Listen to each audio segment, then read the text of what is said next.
বিশ্বনবী জুমার খুতবা দিচ্ছেন, হঠাৎ বিশ্বনবী দেখলেন হাসান আর হুসাইন লাল দুইটা জামা পরে জুমার মসজিদের মধ্যে ঢুকে একবার কাতারের এইদিকে দৌড় মারে, আরেকবার ওইদিকে দৌড় মারে। ছোট বাচ্চাদের এরকম দৌড়াদৌড়ি আছে না নাই?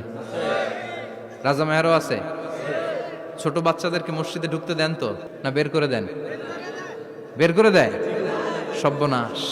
বাচ্চাদেরকে মসজিদ থেকে বের করবেন না, কখনোই বের করবেন না। তুরস্কের বিভিন্ন মসজিদে বড় বড় ফেস্টুন দিয়ে লেখা থাকে, তারাবির নামাজে, জামাতের নামাজে মুরব্বীরা যখন সামনে নামাজ পড়বে, পিছন থেকে যদি ছোট বাচ্চাদের চিল্লা চিল্লি আর কিচির মিচির শব্দ শুনতে না পাওয়া যায়, তাহলে ভবিষ্যৎ প্রজন্ম নিয়ে আপনারা চিন্তিত থাকুন। পিছনে যদি বাচ্চাদের হই হুল্লোড় না থাকে, চিল্লা ফাল্লা না থাকে, তার মানে নেক্সট জেনারেশন এগুলো মুসল্লি হবে না, এগুলো হবে ডাকাত। এজন্য এরা বিভিন্ন প্রজেক্ট চালু করেছে। 40 দিন টানা ফজরের নামাজ যে ছোট বাচ্চারা মসজিদে এসে পড়বে, এই প্রজেক্টের আওতা থেকে একটা করে সাইকেল দিয়ে দেওয়া হচ্ছে। সুবহানাল্লাহ কইবেন না? কুয়েতে আরেকটা প্রজেক্ট করছে, ফজরের নামাজে মুসল্লি নাই। কুয়েতের এই প্রজেক্ট হচ্ছে marriage project, second marriage project, দ্বিতীয় বিবাহ প্রকল্প।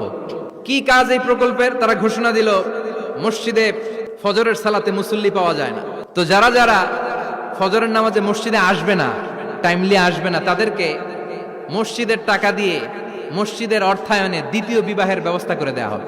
এই ঘোষণা দেওয়ার পর থেকে ওই এলাকার কোন মহিলার তাহাজ্জুদ মিস হয় না। ফজর তো অনেক দূরে, তাহাজ্জুদের সময় থেকে হাজবেন্ডে ডাকা শুরু করে, মসজিদে যাও।